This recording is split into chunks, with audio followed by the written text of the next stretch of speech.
تو اس لیے بار بار ضرورت ہے اس کو سننے اور سنانے کی کہ اللہ نے اس امت کو یہ منصب دیا ہے، کنتم خیر امت اخرجت للناس، تم سب سے بہترین امت ہو، تمہیں نکالا گیا ہے۔ کیا کرتے ہو؟ تأمرون بالمعروف وتنہون عن المنکر وتؤمنون باللہ، بھلائی کی بات کرتے ہو، برائی سے روکتے ہو، صلہ مجھ سے لیتے ہو۔ تؤمنون باللہ، صلہ مجھ سے لیتے ہو، اللہ پہ ایمان لاتے ہو۔ کل بھی میں نے کہا تھا کہ ہر مسلمان کے ذمہ دعوت ہے، عمل کرے یا نہ کرے۔ آج پھر اس کو دوہرا رہا ہوں کہ عمل کرے یا نہ کرے، اوروں کو دعوت دینا ہر مسلمان کے ذمہ ہے۔ اللہ تعالیٰ نے بنو اسرائیل کے بارے میں کہا میری تم پہ لعنت ہے، لعن الذین کفروا من بنی اسرائیل علی لسان داود و عیسی ابن مریم، اے داود، اے عیسیٰ، ان پر لعنت بھیجو۔ کتنا سخت اللہ کا فرمان ہے۔ اچھا کیوں؟ کس لیے؟ اللہ نے دو جرم بتائے، ذَلِكَ بِمَا عَصَوْا وَكَانُوا يَعْتَدُونَ، یہ بہت نافرمان ہو چکے ہیں، بہت نافرمان ہو چکے ہیں۔ ایک اس کی وجہ سے ان پر اللہ کی لعنت۔ دوسرا کیا ہے؟ کانوا لا یتناہون عن منکر فعلوہ، جو گناہ خود کر رہے ہوتے ہیں اس سے اوروں کو نہیں روکتے۔ کانوا لا یتناہون، نہیں روکتے تھے، عن منکر، اس گناہ سے، فعلوہ، جسے وہ خود کر رہے ہوتے تھے۔ تو اس سے پتہ چلا کہ اگر کوئی نافرمانی بھی کر رہا ہے تو کسی کو اگر دیکھتا ہے نافرمانی کرتے تو اسے سمجھانا اس کے ذمے ہے۔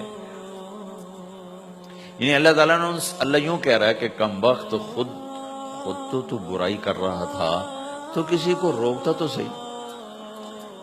دونوں ہی کام نہیں کیے، نہ خود چھوڑا نہ کسی اور کو روکا۔ تو بھائیو، حرکت کرتے رہنا، اس حرکت میں بڑی طاقت ہے۔ اب لوگوں نے حرکت کی، اپنے ملکوں کو چھوڑ کر آئے، اللہ نے آپ کو روزگار دے دیا، باعزت روزگار دے دیا۔ تو بھائیو، اللہ کے دین کے لیے حرکت کرتے رہنا، عمل بھی آ جائے گا انشاءاللہ، ایک دن دیکھو گے زندگی بدلے گی۔ ہمارے بزرگ تھے، ساتھی فوت ہو گئے، تو ان کا بیٹا پی آئی اے میں کیپٹن تھا، جہاز اڑاتا تھا۔ تو انہوں نے کہا بیٹا نماز پڑھ لیا کر۔ کہا ابا فرصت نہیں ملتی، بہت کام ہوتا۔ کہا اچھا چلو نماز کے وقت ایک آدمی کو دعوت دے دیا کر، 5 نمازیں ہیں، 5 دفعہ دعوت دے دیا کر۔ وہ کہنے لگا میں دعوت دوں؟ خود تو میں پڑھتا نہیں، دوسرے کو کیسے دعوت دوں؟ کہا بیٹا ایک تو میری مان لے، نماز کا انکار کیا ہے تو یہ تو مان لے کہ چلو کسی کو کہہ دیا کر کے بھائی نماز پڑھا کرو۔ کہا چلو یہ تو آسان ہے، میں کہہ دوں گا۔ تو اس نے اپنے ابا کی بات مان لی، ہر نماز پہ 1-2 کو کہہ دیتا بھائی نماز پڑھا کرو۔ اس کے والد فوج میں جرنیل تھے، یہ کیپٹن تھا، دونوں کی ملاقات نہیں ہوئی۔ 6 مہینے بعد باپ بیٹا کی ملاقات ہوئی تو دیکھا تو انہوں نے کہا بیٹا یہ کیا ہوا؟ کہا آپ نے مجھے پھنسا دیا۔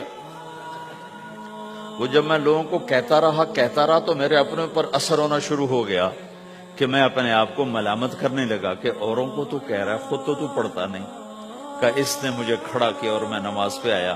پھر ایک دن شیو کرنے لگا، شیشے میں کھڑا دیکھ رہا تھا، تو میں نے کہا جب اللہ کو سجدہ کر رہا ہوں تو چہرے پہ نبی کی سنت بھی ہونی چاہیے۔ تو میں نے سیفٹی بھی پھینک دی، میں داڑھی بھی رکھ لی۔ تو تبلیغ کا کام کرتے رہنا، ہم فرشتے نہیں بن سکتے۔ ایک دفعہ ایک آدمی نے میرے اوپر بڑی چڑھائی کی، تم تبلیغ والے منافق ہو، کہتے کچھ ہو کرتے کچھ ہو، تمہارے قول اور فعل میں بہت فرق ہے، بہت۔ جب ان کا غصہ اتر گیا تو میں نے ان سے کہا بھائی 100 نمبر تو اللہ نے بھی نہیں مانگے، آپ کیوں مانگتے ہو؟